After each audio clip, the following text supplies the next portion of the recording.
아비아달과 요압을 숙청한 솔로몬에 대해서 오늘 말씀을 하면서 은혜를 나누고자 합니다. 다윗이 직접적으로 아비아달에 대해서 어떻게 하라고 유언을 남기지는 않았습니다. 그런데 솔로몬이 아비아달을 파면을 시키는 거예요. 그런데 이 아비아달은 아도니아를 왕으로 이렇게 올리면서 그렇게 솔로몬에게 반역한 그런 대표적인 인물이 되어 있기 때문에 솔로몬이 먼저 이 아비아달을 이렇게 사면시킵니다. 상당히 넉넉한 배려를 해 주었다고 생각합니다. 기름 부음 받은 자였기 때문에 목숨은 제거하지 않고 가능할 수 있는 최대의 조치를 처한 것은 솔로몬이 하나님을 존중하는 모습이라고도 볼 수가 있습니다. 그러면서 아비아달을 칭찬하는 모습도 있어요. 오벳 에돔의 집에서 언약궤를 다윗성으로 옮길 때 앞장서서 그 궤를 메었던 제사장이었고 선왕 다윗과 동고동락했습니다. 사울의 박해와 압살롬 반역 때 충성을 했던 제사장이었습니다. 그래서 이러한 것들을 좋게 그렇게 여기고 솔로몬에게만 이렇게 반역을 했던 그런 입장이기 때문에 그 아비아달이 가지고 있는 그 여러 가지 배경은 우리가 앞에서 이미 살펴봤습니다. 그런데 그럴지라도 기름 부은 왕인 솔로몬을 이렇게 대적한 결과를 가져왔기 때문에 어쩔 수 없이 이 아비아들은 정리가 될 수밖에 없는 거죠. 그런데 이렇게 정리가 된 이 사실은 사무엘상 2장에서 이미 이름 없는 선지자가 이 엘리의 집에 대해서 예언해 놓은 그대로 이루어진 겁니다. 본래 이 대제사장은 아론의 후손들만 할 수 있잖아요. 그런데 아론에게 네 아들이 있었어요. 나답과 아비후는 잘못된 제사를 드리다가 죽었고, 그 다음에 엘르아살과 이다말 이 두 아들이 남았는데, 이 아비아달은 이다말 계열의 엘리 후손으로 이 아비아달이 지금까지 이렇게 제사장직을 감당해 온 거죠.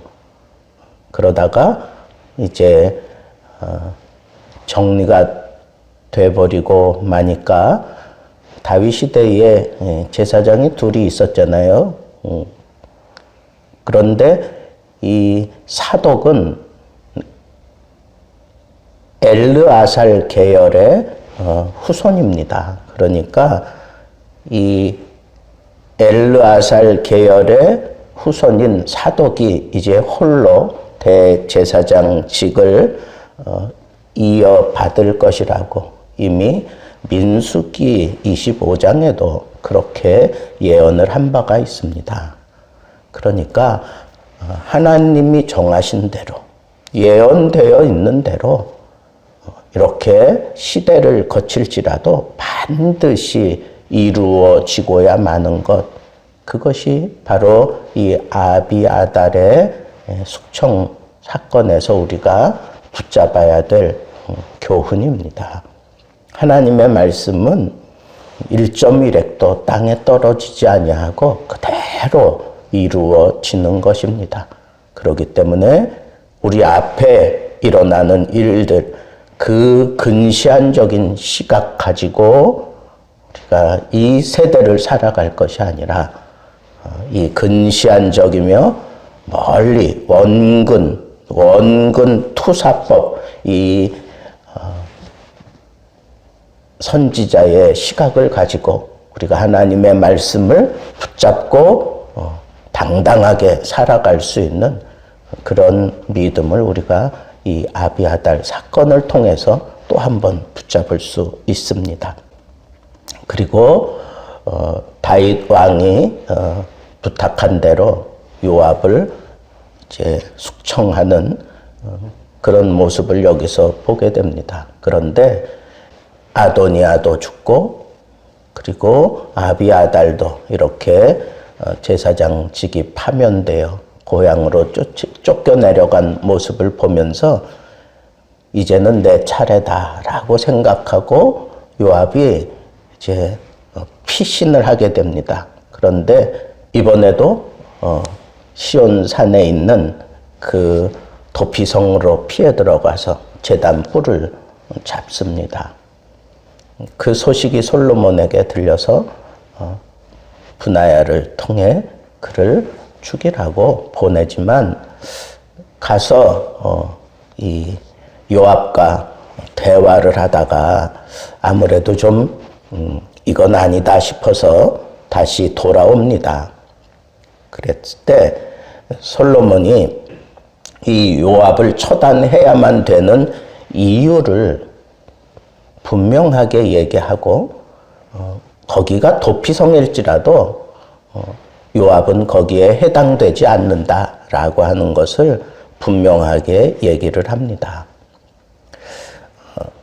이 요압이 죽어야 되는 이유는 첫째는 솔로몬의 반역을 꾀했다고 하는 것, 그러나 그가 제단뿔을 잡았기 때문에 그럼에도 불구하고 이 요압이 죽을 수밖에 없는 것은 선한 자의 피를 흘렸기 때문에 그렇다 하는 거예요.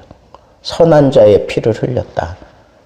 그거는 아브넬과 아마사를 살해한 것을 얘기하는 거죠.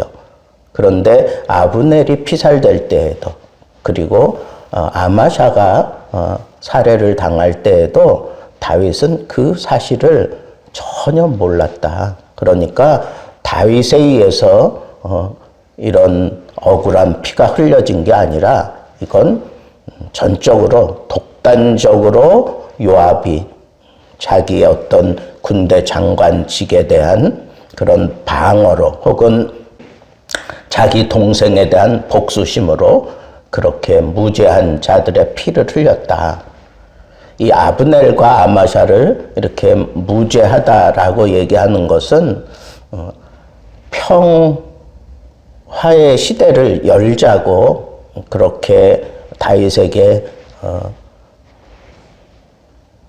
의견을 제시하러 왔던 아브넬이 죽었고 그리고 아마샤도 이 평화의 시대에 이렇게 억울하게 피살을 당했기 때문에 이건 전쟁 중에 어떤 일어난 일이 아니라 평화의 시대에 이렇게 개인적인 사리사욕과 그리고 복수심으로 죽인 이 핏값은 이건 잘못된 것이다 라고 하는 것을 분명하게 얘기하고 그러면서 다윗은 여기에 함께 한 게 아니기 때문에 다윗은 선하다라고 하는 것을 이 분명하게 브나야에게 각인시키니까 브나야가 가서 요압을 처단해서 광야에 있는 이 요압의 집에 이렇게 안장을 시켜줍니다. 근데 원래 이렇게 반역한 죄로 죽으면 이렇게 배려를 하지 않습니다. 죽어서 고향집에 묻히는 것은 이건 상당히 영화로운 것이고 귀족들에게나 해당되는 일이고 그리고 그렇게 자기 집에 묻힌다고 하는 것은 자랑스러운 일입니다. 그런 걸 보면 요압이 비록 이렇게 무죄한 자의 피를 흘리고 죽임을 당해야만 됐지만 그럼에도 불구하고 다윗을 도와서 다윗을 이스라엘의 통일 왕으로 세운 것하며 다윗과 동고동락했던, 물론 그가 개인적으로 다윗을 무시하고 잘못 행동한 일들도 많지만 그럼에도 불구하고 이렇게 최대의 예우를 다하고 있는 것을 볼 수가 있습니다. 그런데 여기서 우리가 한 가지 좀 더 깊이 생각할 것은 이스라엘 백성들은 이렇게 무죄한 자의 피를 흘리면 그 무죄한 자의 피가, 그리고 그 후손들이 계속해서 그것을 증거한다고 믿었어요. 그리고 그 문제를 제대로 해결하지 않으면 그것이 자기 집안에 아주 심각한 어려움으로 온다고 그렇게 믿었던 거죠. 그 핏값을 반드시 그렇게 찾아낼 것이다 라고 그렇게 생각을 하는 겁니다. 그래서 우리는 이 무고히 피살 당한 자의 피는 그 핏값이 속량될 때까지 계속해서 하나님께 호소한다고 믿었어요. 마치 가인이 아벨을 죽였을 때 아벨의 피가 계속 하나님 앞에 그렇게 말하는 것처럼 그렇게 생각을 했던 거죠. 반면에 무죄한 자의 피를 흘리게 한 살해자는 하나님의 저주를 받아서 당대에 혹은 자손들에게서라도 그 무죄한 자의 핏값을 반드시 받아내고야 만다라고 그렇게 믿었습니다. 또 그것이 성경의 가르침입니다.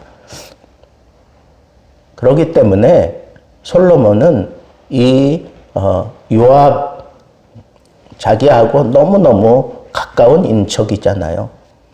그리고 그 다윗의 집안에 이 피의 보복, 이 피로 말미암는 이런 칼부림과 이 피 흘림 때문에 다윗 집안에 이렇게 저주거리가 계속해서 그렇게 흐르고 있었는데 이번 기회에 이것을 완전히 제거시킨다 하는 그런 의미로 다윗이 요압의 이 문제를 유언으로 다루었고, 그리고 솔로몬이 이 문제를 이렇게 분명하게 깨끗하게 정리해야만 이 다윗 왕가에 흐르는 그런 잘못된, 그리고 이스라엘 백성들이 생각하는 그 저주에서 벗어날 수 있을 것이다 라고 생각하고 이렇게 아주 냉정하면서도 그리고 정확하게 이 문제를 다루었다라고 하는 거예요.